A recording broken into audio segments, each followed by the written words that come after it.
a little bit of SEO and content, and I'm glad to see some fuzzy faces because that's what we're talking about. And we'll touch a little bit on Google Analytics. So brilliant. To start, Greg is getting me numbers. Donnie, are we doing okay on the timing of things to the internet? I think so. Brilliant. We'll see you in a minute. So, for our new guest, what are these numbers? What are we doing? Why are these three big numbers on the board? What are those numbers for our Globesville? Putting you on the spot, literally. Ugh. Ugh. Like the numbers that we have and then the numbers that we've gotten. So minutes created, what is this number?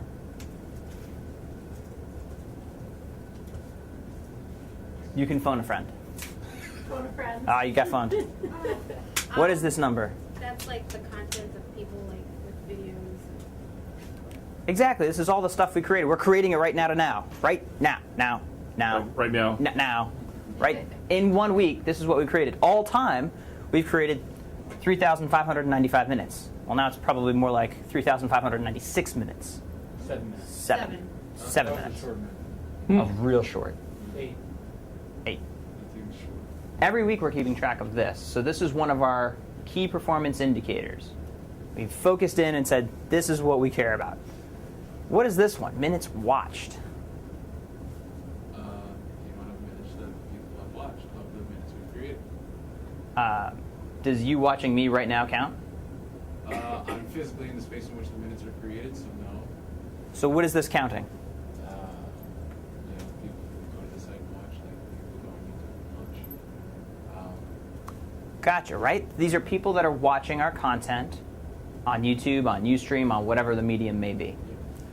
And a total so far, aggregated together, 19,507 minutes people have spent watching Globesville content. That's a lot of time watching our stuff. And finally, reach. What is this number? I should ask somebody making a face. What is reach? I actually don't know them. I don't know. Phone a friend? Ty. Andre? Wow. Oh, no. Tie drag. Sorry. The other black guy. Just Facebook messaged me last, so I was just like, That would have been racist if it wasn't. It's not if I said Well- Donnie Ty, that would have been Reach is all of our social media outlets and ways to communicate with people, including email as well. And the +6 is how many we've gained this week. This week. Yes. So in total, we can talk to 1,454 people, roughly speaking, across all of these platforms. And we're able to synthesize these things as key numbers that matter to us. So I'm going to tell you guys a funny story. It was about spring 2001, and I was running down the Jersey Turnpike, and it was 12:30 in the morning. And it was all because I didn't have these numbers. So what am I talking about? I had a car, and that car was pretty special. It was a it was a Jetta 92 manual, and it was pretty quirky, right? It would do fun tricks, like the tailpipe would drop and drag on the ground, and I'd have to fix it with my belt. You know, cool tricks like that. One of its better tricks was that when I'd be, driving along, the dashboard would literally just zero out. It would go blank, right? So I couldn't tell how fast I was going, how much gas I had, anything really. So it had been doing this for about a week or so, more like a month actually, because my mom may be watching. It was the day, Mom, and I got it fixed the next day. But it had been doing this for a little bit, and my solution to this was to zero out the odometer so that I could tell how much gas whenever I'd fill up, I had an idea about how far I would go. So I'd zero out the odometer, and that way it was like when I got up to 400, 500 miles, I was like, it's time to refill. And I'm telling you this because that's what was going through my mind as I was driving down the highway, and I was suddenly pressing on the gas at 12:30 in the morning on the Jersey Turnpike, and the car wasn't responding. I was like, what is wrong? What is going on? And then I remembered that my girlfriend at the time had borrowed the car. She had zeroed out the odometer, the thing that counted up how far I was going to go, and not refilled the gas tank. So all of this is going through my mind as I'm like, oh God, what is wrong with my car? Again. And I drifted off to the side of the road, And at the time, every solution in my mind revolved around running, so I decided to just run to the gas station. But why am I telling you this story?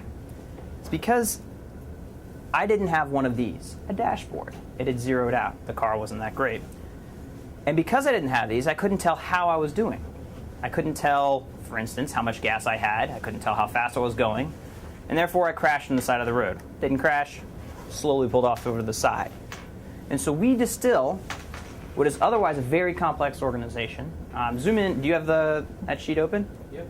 So zoom in on how many key performance indicators and metrics that we have. Right, so how do we make sense of all of these numbers? We've got tons of these numbers that we can track. Total times people click on the thing with the stuff, total amount of Facebook fans, how many people are talking about the posts that we do, individual posts. We have this deluge of information. And I'd argue the same thing is true when you're thinking about a car. Like, I can give you tons of stats of how the tire pressure is doing, how the fuel pressure, how the window washing fluid is. And if we put all of these numbers on our dashboard driving down the side of the road, we would probably have a ton of crashes. It would be very confusing. We'd be overwhelmed by the amount of information. So what we have done here is kind of grab what you were just looking at on Greg's screen and synthesized it into these 3 KPIs, key performance indicators. Things that will let us know, for example, when I see 6 here, I don't have to go running down and looking at, how did email do? How did Facebook do? How did Twitter do? How did Instagram do? How did Snapchat do? I can say, geez, that doesn't seem like a rate of growth that is going to get us to where we need. Overall, I can see how we're doing, but if I only look at this number, I don't get the idea of the delta, the change from week to week. And I can say, hey, social media team, it looks like folks are chipping in on the production team. And on the minutes watched side, it looks like people are still engaging with us. So at least some of the promotion and the comments that we may be making out there, people are watching it. But this is where our digital team works. And communications, advertising, and whatever we're calling ourselves, and the groups that are working on this, Outreach team, outreach is working on. So as this begins to make sense, there's one more layer of understanding how we look at metrics and why it's important. If we think about inputs, outputs, and outcomes, we can make sense of things in a different way and understanding how each of these metrics work together to get us down the road. If we're in a car, what would an input be?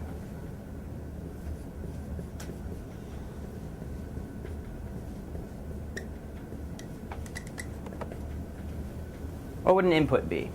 It's on my dashboard. Gas. The reason why I ran down the turnpike. Gas. Or we could say this little doodad who's got full, and then empty, right? Little fuel gauge. What would be an output for thinking about a car? Yep, so our odometer. What else? How do I tell if I'm going to get a ticket or not? Right. We have a speedometer. Right. One of those handy things that let us know if we're going to get a ticket. Like here.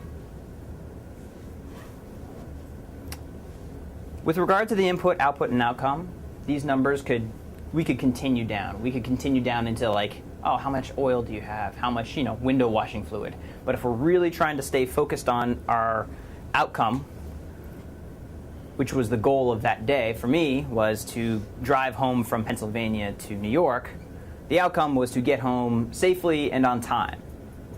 Outcomes can be a very variable number of things. And when you're defining your outcome, where the heck we're driving, that informs what the key inputs and outputs are. That will predict whether or not we get home.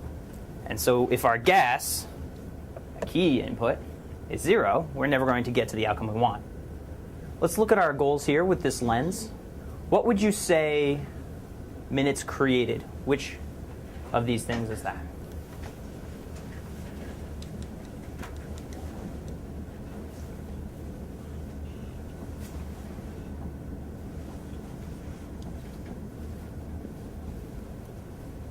Don, what would you say? What would you say that minutes created are? Input, output, outcome.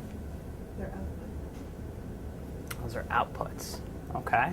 Anybody else thoughts on that? I think it's all three. Yeah, it probably is all three. I feel like it's all three. So I will give you, I think, minutes created in this case. If we think about the Globesville as a car, you know, like what's getting us down the road? So you're saying minutes created is the gas, so it's input, even though it's really what we're putting out.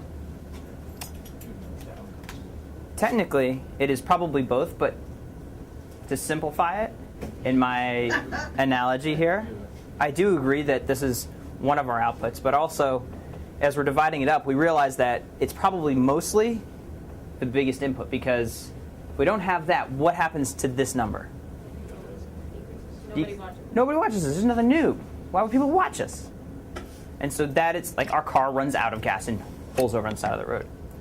Arguably, minutes created, we could potentially add things like Facebook posts, blog posts, and these other bits of reach elements, but we're trying to keep this very pure because Globesville is really focused on digital media production. So input. What about minutes watched?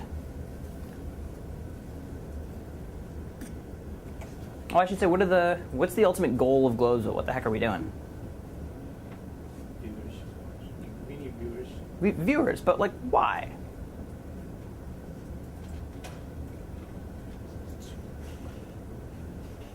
To watch us. To watch us, of course. I mean, to watch our production. And what happens if nobody watches us? We crash. We crash. I mean, we could still technically continue to create more and more content. I mean, but we come down. Output, so we need viewers. We need viewers. So the Globesville goal, to summarize, is to be watched almost, right? If we don't if nobody's watching us, this is really kind of like an exercise in futility. Of course, we have other sort of outcomes, like we are learning, like now, about certain elements. But as a company, we need to be watched. So this minutes watched ends up as, I think, a little bit both of a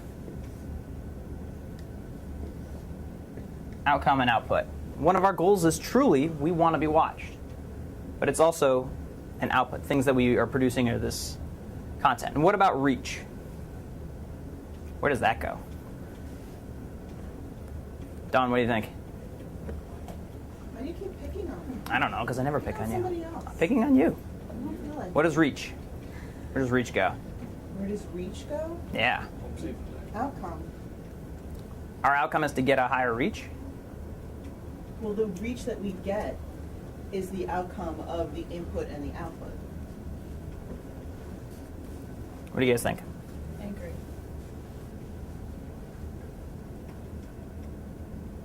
So we want to, for Globesville, be watched.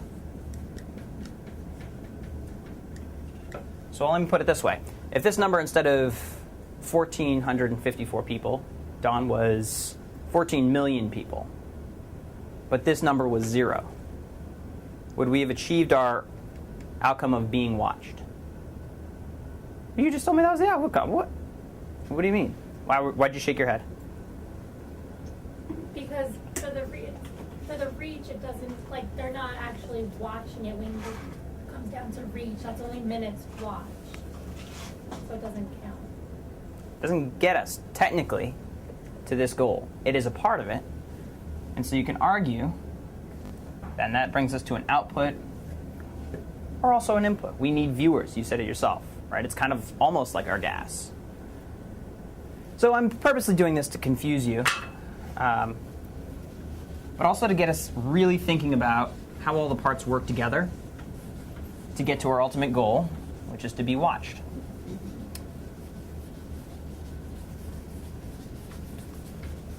Alrighty, next up on the plate, unless there are questions about that. Thank you for leaving us confused, George. Fortunately, there's a... Not confused. Huh? Not confused. Not confused. You failed, George. I'll do better next time. Don't Oh, no, it's shoot. just for the show. Oh, I was gonna say, I didn't get the memo. Cool. So we've got this goal of being watched. So I have to ask the question, do we even need a website? Why the heck do we have one of these things? Do we need a website? For people to find us. Well, they can find us on YouTube. We need a website because we're an organization. It's a production team, so it's like more professional to reach out to people through websites. All right, so we've got like a reputation. We need a website because that's what organizations have. That's what people do. When it becomes St. Patrick's Day, people wear green and drink beer because that's what people do. That sounds like a lemming argument. Are you familiar with a lemming argument? Because everyone's doing it. Because everyone's doing it, right? The lemmings like all race toward the edge of the cliff and like, I mean, it's because it's more sensible. to have a website. I'm not convinced. I'm getting rid of this thing. Well, YouTube doesn't really like say anything about who we are, so that's what the website does. Okay, so we have like some ideas of its giving our brand out there and allowing us to define it. I'm kind of buying that. I still want to delete it though. Me too. Why the heck do we have this thing? Greg, why do we have a website? Convince me. I'm with you. So I want to get rid of it. So I'm not going to be too good at convincing you. Great Bell. I don't know. The scale's tipping. Anyone else? You could put other content on it, because like if you have a YouTube, you can only put really videos. If you have a website, you could add a little bit more to it. Other content. But I thought we were creating digital media stuff. There's also blogs. What do you mean? Blogs are still considered digital media.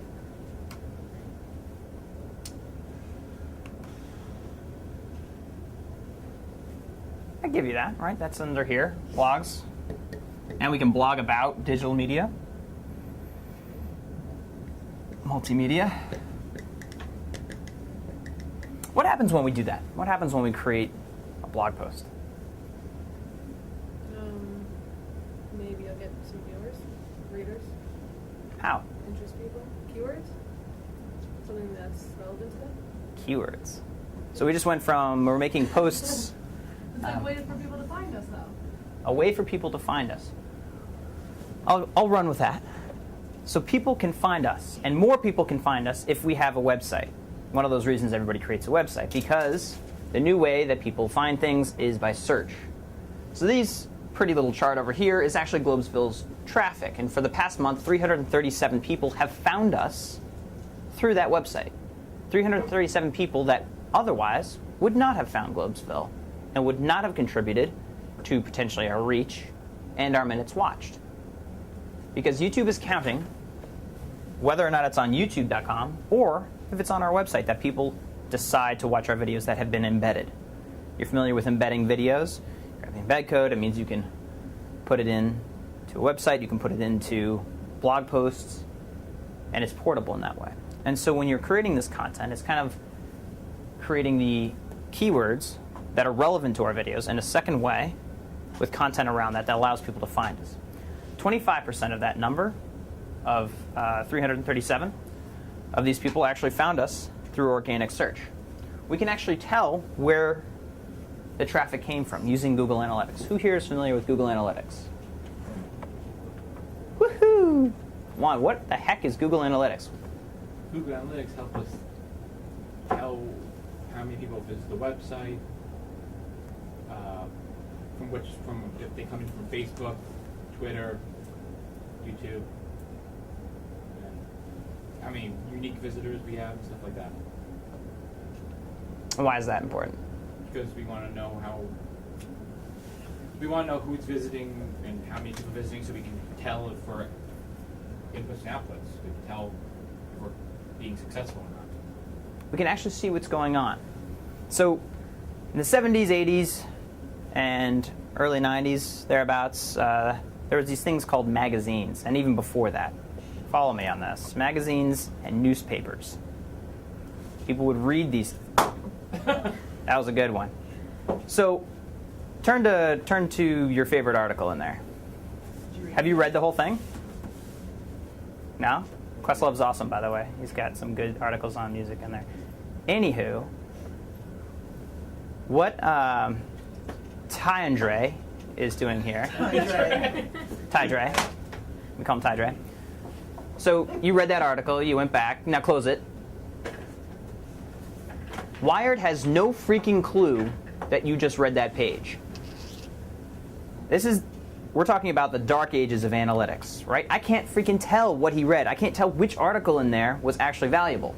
As opposed to looking at Google Analytics, if that were a website, I could have checked which page he went to, how long he spent on that page, where he came from, and I could have potentially seen if he made any sort of conversion. Let's say he bought a thing on the site, or he signed up for our reach, our email list. I could have tracked all of that. And so that's what analytics provides us when we have a website that we control with our content. So, can we get a vote? Who thinks we should kill the website?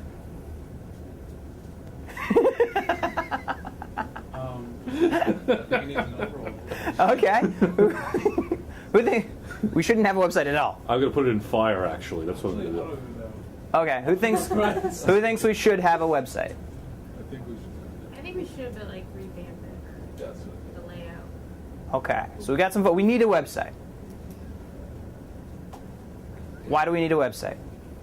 So people can find us. So people can find us. People are already finding us because that helps us be watched. It serves our goal. It makes sense. This is an important input into what we're doing because it's going to drive those goals. If I took it away, it's very clear that we wouldn't have an extra 337 people engaging with our content, potentially watching things. Gone. So, how do we create a website? WordPress. No, hold on. Blogger. We How do we create a website? You asked Don.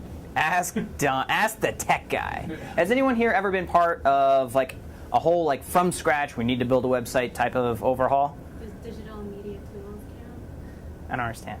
The class. The class here, No, Donnie, does that count? It Does not. count. No, it wasn't. Does We're not talking- even close to count. Oh. Like you're talking HTML. So the conceptual process of creating, we're talking like the ingredients of baking a cake, Oh, yeah. right? At a top level. How the heck The do we? DGIM class barely skims the surface of what actually goes We on baked. in creating. No. Use like an easy bake Stay oven. with this It analogy. was like an easy bake oven compared to Right. like full service bakery. Like that. Like that. Okay. No, Okay. It's like buying a cake from a bakery, It's and like then using the box instead of making from scratch. It's like the Play-Doh, and you put the Play-Doh in, and it No, looks no. like a piece of cake, No, but no. it's actually not. As somebody who has been through a couple of website relaunches and started a website from the ground up, it's easy bake oven compared to what really goes on. Alrighty. Fine. So maybe we know how to. I think there's many people that would have raised their hands saying like, yeah, I know how to create a website. I just go on a Tumblr and I put in my name and then I put up a few pictures of cats, which is how you could create a website. That is actually a very successful website. Like, Grumpy Cat is doing fantastically well.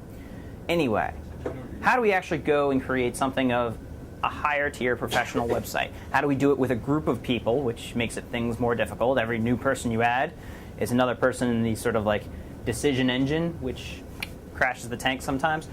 I'm going to lay out in 10 minutes how to create and go through the process of a professional website. Something that you could do if you were thinking about creating a startup, if you were going to walk into a larger organization and suddenly join a team and you're going to hear the word, we need to recreate, we need to relaunch our website, we need to redesign our website. Every 2 to 3 years, no matter what, organizations are relaunching their website. They go through this process. Over my 7 years at DoSomething.org, And then the second they're done, they start all over. oh, you start right over again because you've fallen out of date. At DoSomething.org, where I was the chief technology officer, over my 7 years, I relaunched the site 3.5 times. Half. And I What's began. that? Yeah, I don't want to talk about it. We upgraded the back end. That's like the half. The back end meaning that the front stayed the same, but the back went from like version 1 to version 2. Extra badunkadunk in the back. Yeah. I'm not going anywhere near that. So I began to realize this is just a fundamental fact of tech-savvy organizations, that you're going to go through this process. And there are good ways and bad ways to go through the process. I'm going to hopefully give you some shortcuts here and give you a quick story of it in my 10 minutes. Oh, can I get a timer on it? I want to see if I can actually teach us websites in 10 minutes. But do feel free to ask questions. So I'm going to lay out a process. And by the way, Donna, you could actually use this process to start your own company creating websites for people. All right, first, we start with discovery. Then IA. I just have to map this out so I know where we're going. I only have 10 minutes after all. How much do I have left now? You have 9:45. Oh, Jesus. Okay. Wire. Is that a cheat sheet? Are you cheating? I'm just making sure I don't forget anything. There's a lot.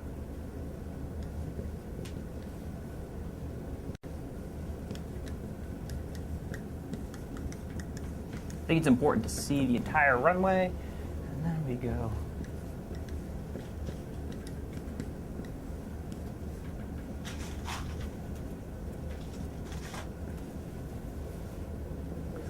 Okay, so we have our company, and we are going to go through this process. Discovery, find out what our key audience, find out our brand, find out any sort of existing analytics. We're going to look around at the landscape and say, what is our brand, what are we doing, and how do we build it? That's 1 year. That's Huh? for next year. Couple weeks, focused work. Then we move on to IA, information architecture. We're literally saying, let's get into plumbing and think about what is the core skeleton of this thing? And we create a sitemap. And so for, let's say, what is our, do you have our website up? I'll pull it up real quick. You're going to see yourself in Jason. Nope. All right, there we go. So right now, our sitemap would be something like shows, and then under here, we've got like water cooler. And then we go about. And we're like literally creating a bulleted list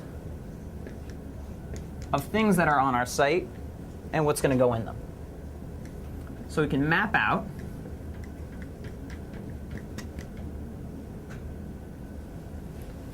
so there'll be things under here, what these different sections are going to be. We get an agreement on what is this outline of our website going to be. Any questions on this? Pretty simple.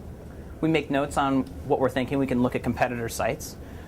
We get agreement, and at the end of this, we put it on a piece of paper, and we say, hey, everybody, and whoever happens to be in charge, in this case, in this room, it is me. We say, all right, George, if we build a site with this information architecture, is this okay? And I say, yes, it is. I sign it, and we're off to the next step. So, boom. Moving our way down.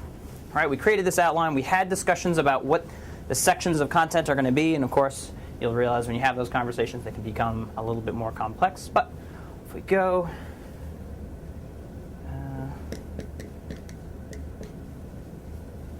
next we move into wireframing and functionality. And I'll write this out here.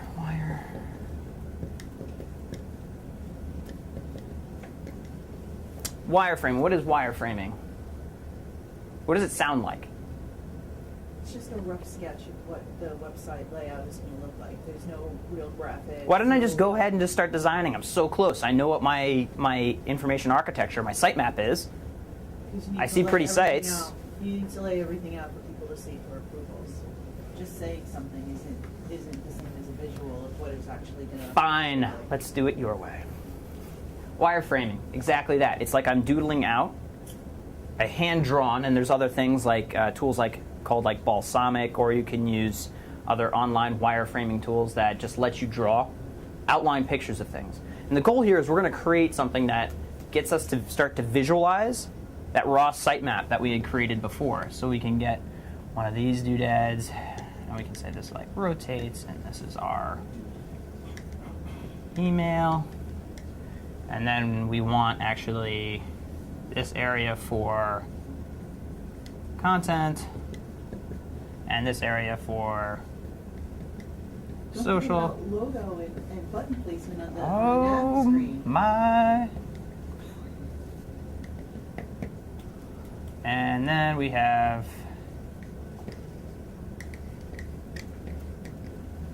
we begin to actually lay out, this is where all of the items are going to go. And it is much easier to do this. So this is our home. And then we have subpages, right? So like this is going to be a post page. And we lay this out because it is a lot cheaper for me to be like, oh, you know what? I don't want content here. I want cats. Much cheaper for me to do that than if I'm already in design being like, hey, designer that I'm paying by the hour, go back and just change that around because we don't want the content there. We want cats. And they're like, cool, guy, fine. Here, cheaper. Cheaper to make mistakes. Cheaper to change things.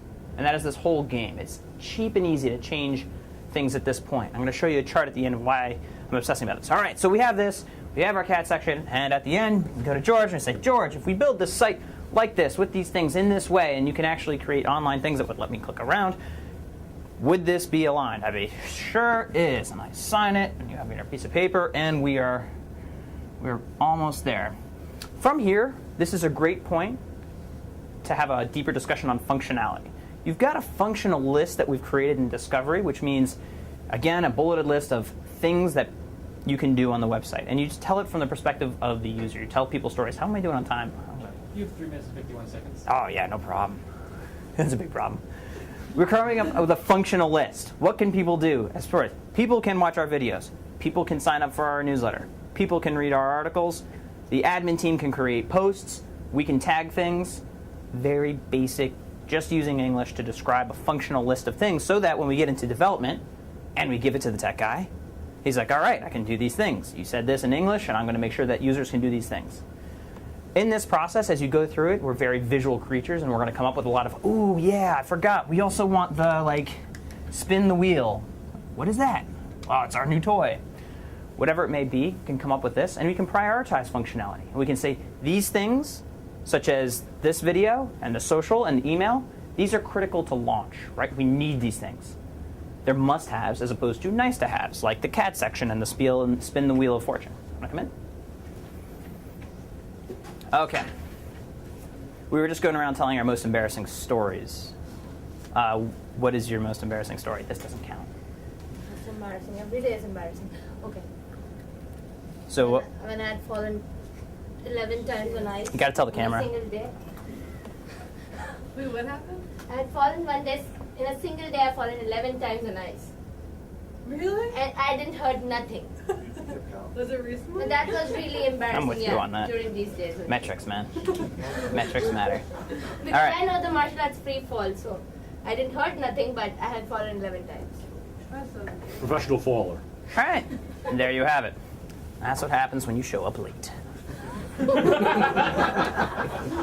I call that the random penalty variable reward system. I will randomly choose somebody who comes in late to tell a story. Okay. We'll see how well that works. We are up to now functionality. So this process took maybe another like 2.5, 3 weeks. We're on to design. What everybody assumes is building a website. A lot of people will say, heck with all that stuff, let's jump to design. I know what I want, let's go for it. If we're doing things the original way, we grab a designer, we give them our models, we say, hey, here are a couple sites that we like, here's a theme that we like, or start from scratch. I really do prefer going from themes. And that means there are online tons of these themes that you can already find that have already been built for us. So like, for example, this guy and this like radiant here. And if my internet works, hopefully, we can actually get it and say, here's a theme we like. Yikes. And we could technically just download this version and use it. It's got a big picture up top here, nice little sub-items. And let's say we want it. We could literally just download it and say, hey, Tech guy. We actually want to base it off of this theme, which seems super nice. Really pretty, very clean, cool little scrolly deal at the top there. And it gives us all of this thing already pre-coded. So if we're on a budget and we're trying to get things done, it's probably good to go for themes. And where I'm just looking now, because we're now at this point of like we have to choose a platform, and I'm recommending for 90% of the sites that you create, you're going with something called WordPress. Remind me to tell you a funny story about that. Nope. Okay. Parking lot. We're going with WordPress because it is an open source solution. A lot of coders are very familiar with it. It's built in a very fundamental stack using PHP, MySQL, CSS, and HTML, which you're already familiar with, and allows us to easily edit and hand over to content teams, creating content inside of it. And so in this design process, we can look through WordPress themes. It has got an incredible list of pre-existing themes. This theme is just one of literally thousands of themes that you can find on WordPress. A theme is both the design of a site combined with the initial coding of it. So it's already coded in. So that means you can have your designer come in there, tweak the design. The developer can work off of kind of like, it's like cheating. It's like almost like, oh my gosh, I already have this website to work with, and I can just change things that are pre-existing. Do we need that guy then? The design guy? Can we do it ourselves? We need a design person. It can be a guy or a girl. We need a design person because we don't just want like a generic type of site. We still need it customized to our Globesville theme. We want it to be like a little bit of us in there. And oftentimes we underestimate how bad a designer we actually are. We are terrible designers. Like 10% of guys just off the bat, terrible with colors. Yeah, me too. I didn't realize for a long time there's actually pink on my website. And my team had to break it to me. I was like, what? That's pink? I don't want to go into it. We have to initially meet our own design abilities with a serious level of skepticism. So we do want a designer to go in there, play with things, and even if it is just like the images that are going into these spots, they're going to haunt us for the rest of our time with the website. So we go through this, we get our design, we say, George, here's our design. Please sign this document. I sign it, and great, we are now on to development. Development is where the magic begins to happen, but you also notice that I've written content down the side of the block. So we can actually do these things in tandem at the same time, having our content team begin to work on filling out that information architecture that we had before. Many different ways of doing this, but it's good to say, what is actually going to go on these pages? Instead of saying, at this phase, after development, where we've given it to Donnie and he comes back with the magic, oh my gosh, we have to fill all these pages with content. What are we going to do? That is a bad time to start. I've had projects that did start it there, and that is a big reason for delayed website launches. So we begin the content, and we're just imagining like, okay, these pages are going to have this amount of content. Is it done or not? You can use an Excel sheet to keep track of it, and then online documents inside of Google Docs to say, all right, here are the folders with the subpages, and here's where things are going. All right. So let's say you don't have a designer or a developer, and we're out there in the world and we're doing our startup, and we only have $1,000 to start the site. I'm going to give you a couple cheats that make Donnie and I obsolete. One is Odesk. You can actually go on and find a developer in the US, or heck, why not India? Why not anywhere around the world that we have freelance developers and programmers that will actually help you build the site. So once you have these things and you've mapped them out, you can actually give it to anybody anywhere in the world after you bid them out to build this site for you. Keep track of them, keep track of the hours, look at their past jobs. But what about design? 99 designs. Here's another great website. So let's say we don't have a friend who's a designer. We can actually post examples. We can actually post a request toward a community of designers for logo design, website design, business cards, whatever it may be, and have designers bid on it. And you only pay until you actually have a design that you like. And so for a very little amount of money, you can have very, very top-notch designers that are just freelancing on the side, create whatever graphics and design that you need once you have mapped these things out, because you've done your homework and you've gone there. How much time do I have left? I'm in the negative zone. I'm done. I missed it. Okay. Moving along. Any questions on that? Are these there's a price for that. There's a price. I said, we're out in the real world, we have $1,000, Oh. right? Spend a couple hundred, $200 to $400 finding our design, getting that set, putting that in place, and then giving that to a developer over in, we'll say I've got a developer in Laos. Give it to our friend in Laos. And off they go. Now we move into beta and testing. Beta means or alpha, not live yet, but we're putting our content in there, we're clicking on everything, we're finding the things that are broken, we're creating a bug list and saying, here are the things that are broken. Here are the critical things that we need to fix before we go live. We give that list back to our developer, we go back and forth, fixing it up. Boom, and then we get to launch. Notice that content continues on, and then we launch. Once we've gone through our beta stage of testing, we can actually have, if we're working on apps and whatnot, actual people that are going to use the site. We can look over the shoulder and say, all right, use this site as though I'm not watching. You watch them click on things, and immediately they're like, I'm lost, I don't understand this. And you can find very serious issues sometimes doing this later stage. So this is the reason why we're going through this process. Because as we go over time, and then this is sort of cost, or think of it as cost to fix things. When we started off, we'll have 1, 2, 3, 4, 5, 6, 7 phases. Right over time, this is kind of what happens for what it costs to change things. And it's right when we get to step 5, or dev, that costs really start to rise. When we want to change that cat section to the content section, to the spin the wheel of whatever section.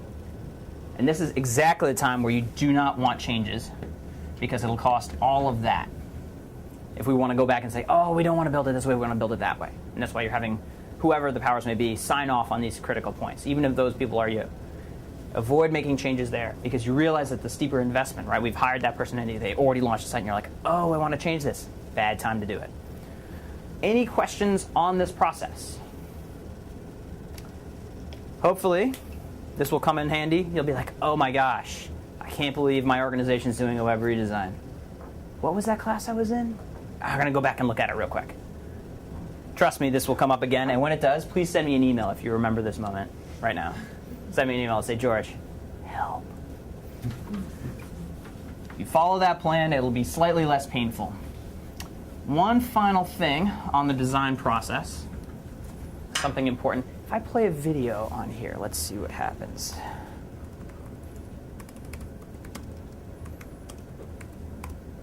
One more thing to emphasize.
Having said that, we're getting some additional details from upper management since the initial briefing we gave you.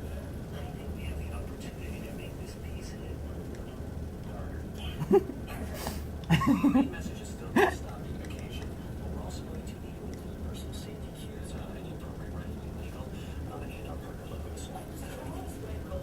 Love it. We got more from our creators standing for the kind of thread, so we're gonna have to lighten it up on the Pantone scale. Lighten it up like based on our female target market out through that side. Well, what about our male secondary market? Maybe we can get some of the female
verse that says new.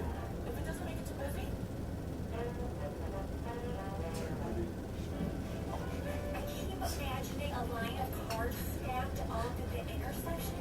I think we need a more complete call to action so people know exactly what to do after the pause. I'd also like to see maybe some people smiling on it, you know, to remind drivers that stopping isn't required, it's also fun. You guys got all that?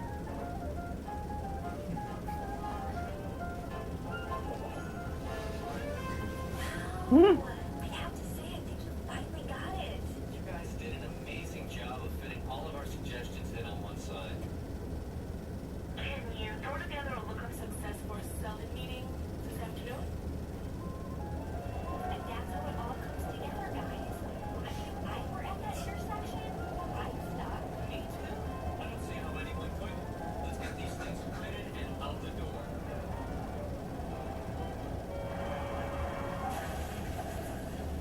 Guys, we're a little disappointed in how this thing is testing, so we've got some minor tweaks we're looking into. Brilliant.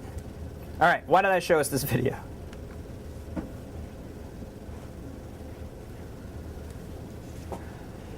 What would happen if that were the website?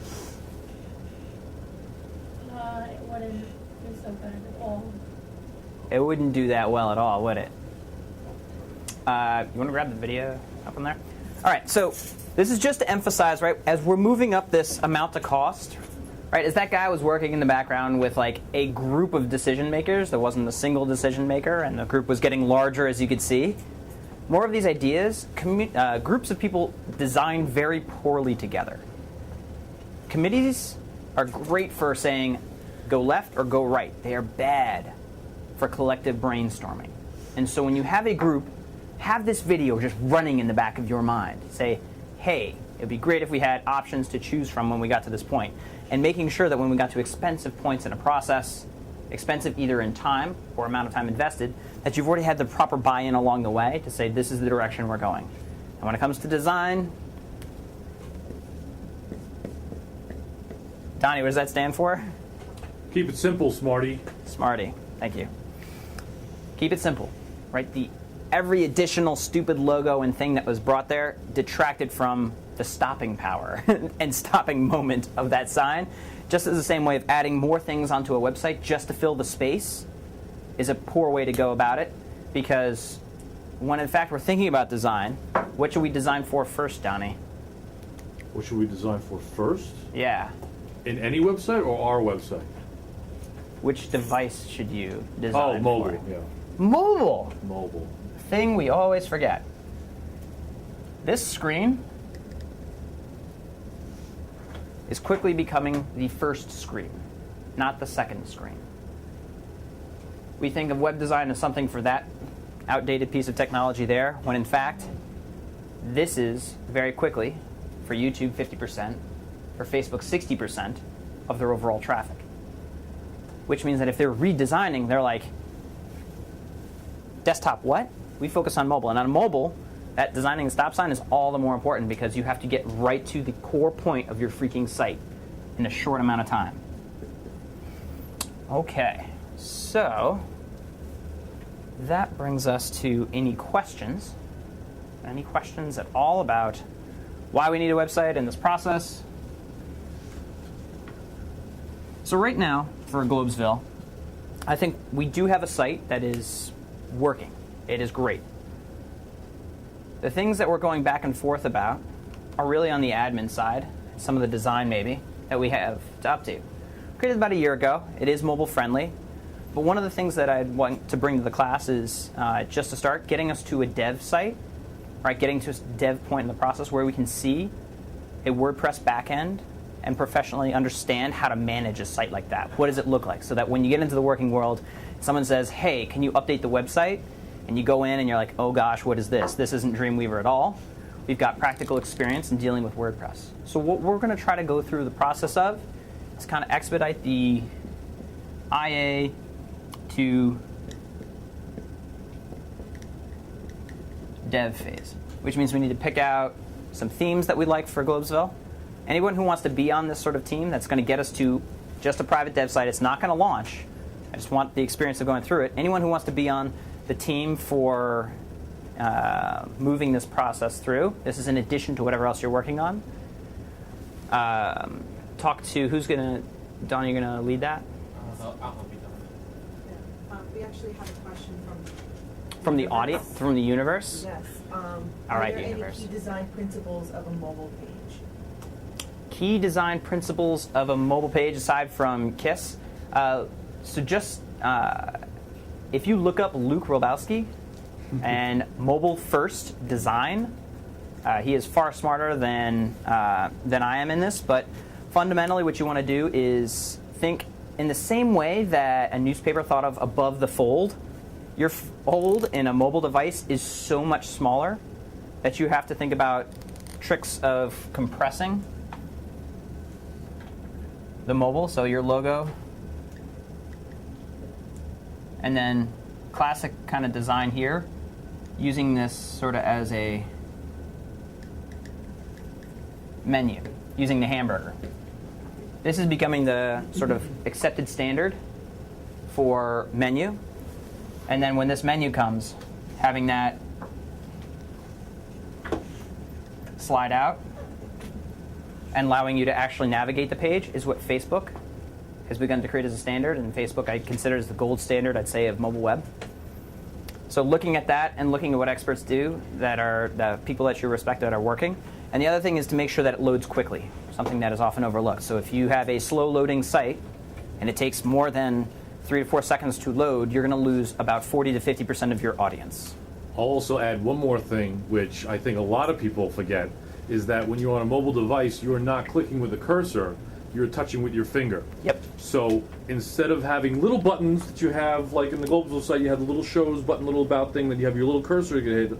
Instead of that, you need bigger buttons so that your fingers can actually touch them without trying to like zoom in and zoom out and trying to deal with those buttons. So That's a to lot of design hustle. that. You know, you try to put your finger right at that position and then you Yeah. go again. Another good book to read is Don't Make Me Think by Steve Krug. Don't Make Me Think, the mobile edition. Wonderful book on that. Tons of things about it. All right. So internally, we're trying to get to a dev site of a WordPress so we can walk through this process. Not going live this semester, so we'll be recruiting for that team. We can do that after the broadcast. Other things we're going to be looking at, because we decided not to kill the website, we're going to be looking at fundamentals of Google Analytics next time and some more about SEO and content. But we begin to understand the reasoning why we want a website also because of content. Every single time we have content page, what is a content page or a blog post? So we have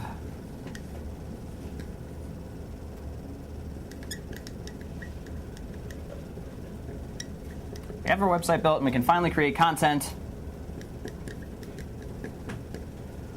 which means every one of our videos can come with a new page on the website. And we can do this a bunch of times, organize, so that we have water cooler, this is whatever episode it is, we have got some text about whatever it is, and then we've got our video, which means people can now find us by search, not only on YouTube, but also when they use Google proper and they're looking for something related to the NYIT campus or something that's going on. And our stories begin to pop out. And the more of these pages we create over time, the more we're able to flag down more traffic and grow this audience. And instead of 337, it becomes 3,000 a month, and then 30,000. Then suddenly you've got a real web property because we did these little things over time. In addition, when we embed this video here, it helps both the SEO of this page, but also SEO stands for search engine optimization, sorry. Helps the optimization of this page and this video as it exists on YouTube. Because this is embedded here, that crazy algorithm, remember that we had a little discussion about on YouTube, says, heck, this thing's embedded somewhere. This must be somewhat more important than these other videos. It gives it an extra little bump in the social media algorithm world of YouTube. So that is why it's important to make posts of all of our existing content and new content. We'll be recruiting for the project upgrade of our website. And I think I'll leave it there unless there are questions. Brilliant. Thanks for joining us. Clap? I don't know.